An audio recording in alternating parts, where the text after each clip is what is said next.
Hello সবাইকে, আমি পুপু। আমার নতুন একটা ভিডিওতে তোমাদেরকে অনেক ওয়েলকাম। সকাল সকাল দেখছো একদম রেডি হয়ে গেছি। দিনটা ছিল 13ই আগস্ট। আমি যাচ্ছিলাম কালনাঘাটে মা মহিষমর্দিনীর পুজো দিতে। আমার চাকরির একটা মানসা ছিল, সেই মানসাটা প্রত্যেক বছরই দেবো দেবো করে আর দেওয়া হয়নি। তাই আমরা একদম সেদিনকার রেডি হয়ে গেছিলাম। দিনটা ছিল মহিষমর্দিনী পুজোর নবমীর দিন। তা দেখতে পাচ্ছ, যেহেতু সবাই বাড়িতে সবাই মিলে যাব, ঠাকমা যাবে, কাকি যাবে, বাপি যাবে, প্রীতম যাবে, তাই জন্য একটা গাড়ি ভাড়া করেছিলাম। দেখতে পাচ্ছ NH-12 দিয়ে সুন্দর একদম ওয়েদার উপভোগ করতে করতে চলে গেছিলাম কালনাঘাটে। কালনাঘাটে গিয়ে আমি এবার প্রীতমকে বলছি একটা ছবি তুলে দেয়, আর ও তো কিছুতেই ছবি তুলে দেবে না। জানো, ওকে অনেকবার বলতে হয় ছবি তোল, ভিডিও তোল, ওকে বলে বলে আমি আর পারি না। দেখতে পাচ্ছ লঞ্চে উঠে গেছে। লঞ্চটা কতটা ভিড় দেখতে পাচ্ছ। এখন অনেক লঞ্চের অনেক সেফটি করে দিয়েছে, জানো তো। আগে কিন্তু এতটা ছিল না, এখন বেশি লোক হলে নেবে না, অনেক মানে নিয়ম করেছে আর কি। আর দেখতেই পাচ্ছ একদম কালনাঘাট পার হয়ে একটু হেঁটে আসলে মা মহিষমর্দিনী পুজো হয়। অনেকেই তোমরা জানো, আবার অনেকেই জানো না, তোমরা জেনে নাও। এখানে মহিষমর্দিনী মায়ের একটা মন্দির আছে, মা খুবই জাগ্রত। আর এখানে প্রত্যেক বছরই এই সময়টাই পুজো হয়। দেখতেই পাচ্ছ কত ভিড়। শুনেছি আগের দিন রাতের থেকে নাকি লাইন দেয়। মানে আজকে মেনলি নবমীর দিনকাই এখানে মায়ের সামনে পাঠা বলি হয়। আগের অনেক জায়গায় আগে পাঠা বলিটা এখন বন্ধ হয়ে গেছে, বাট এখানে কিন্তু অনেক অনেক পুরনো একটা রীতি পাঠা বলি, সেটা কিন্তু এখনও মায়ের সামনে হয়। দেখতে পাচ্ছ আমি পুজো দিতে ঢুকছি, বাট প্রীতমকে ঢুকতে দেয়নি, কারণ এটা ছিল মেয়েদের লাইন। তাই প্রীতম আর ঢুকতে পারেনি, ও দূর থেকে ভিডিওটা করছিল।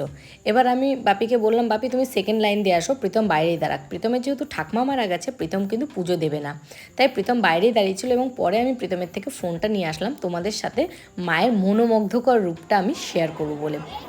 মায়ের মুখটা দেখো, মায়ের মুখটা দেখেই যেন একদম মনটা ভরে যাচ্ছে না। মায়ের মুখটা এত উজ্জ্বল ছিল, আর মা যেন মন থেকে একদম আশীর্বাদ করছিল আমায়। আর দেখতে পাচ্ছ মায়ের এই যে নবমীর দিন, মানে অষ্টমী নবমী দুদিনই মায়ের এখানে দণ্ডি কাটা হয়। মায়ের সামনে, মায়ের মন্দিরের সামনেই ঘাট আছে, সেখান থেকে স্নান করে ভক্তরা মায়ের পুজো দেওয়ার জন্য দণ্ডি কাটে। কত কত দণ্ডি যে আমি দেখেছি, তোমাদেরকে কি বলবো, এত লোক দণ্ডি কেটেছে। আমি আগে কখনো এত লোককে দণ্ডি কাটতে দেখিনি। আর এই দেখো, এটা হচ্ছে পাঠা বলি যারা দেবে তাদের লাইন। মানে কম করেও 600 থেকে 700 পাঠা ওখানে ছিল, যারা বলি দেওয়ার জন্য এসছে। সবারই মানসিক। আর এই যে দেখছো বলিদানের পর্ব শুরু হবে, তাই মন্দিরের ভক্তরা একদম সুন্দর করে ধুয়ে মায়ের কাছে পুজো দেবে। আর এখানে দেখো অনেক ভক্তরা যারা দূর থেকে আসে, তাদের এখানে বিশ্রাম ঘরেরও জায়গা আছে, এখানে অনেকেই বিশ্রাম করছিল। আর এই জায়গাটা দেখছো, এই যে লাইনটা মেনলি, আর এই যে হলুদ তিরপল দিয়ে ঘেরা, এর ভেতরেই কিন্তু পাঠা বলির সমস্ত রকম কার্যকলাপ হবে। আর এই যে লাইনগুলো দেখছো, সবাই পাঠা বলি দেওয়ার জন্য দাঁড়িয়ে আছে। আর পাঠা বলিটা কিন্তু একদম ওপেনলি হয় না, তোমরা দেখতেই পাচ্ছ প্রচুর প্রচুর ঢাক ছিল ভেতরে। আর এই যে ভেতরটা তোমাদেরকে আমি দেখাচ্ছি, কারণ ভেতরে কাউকেই অ্যালাউ করে না। মায়ের সামনে শুধু মা দেখে, আর কিছু তাদের ক্লাবের যারা প্রতিনিধিরা আছে তারাই সেটাকে মনিটরিং করে। এছাড়া বাইরের কোনো কেউই কিন্তু এটা দেখতে পারে না। আমাদের পুজো দেওয়া হয়ে গেছে, এবার কালনাঘাটে এসে একটু খাওয়া দাওয়া করছি।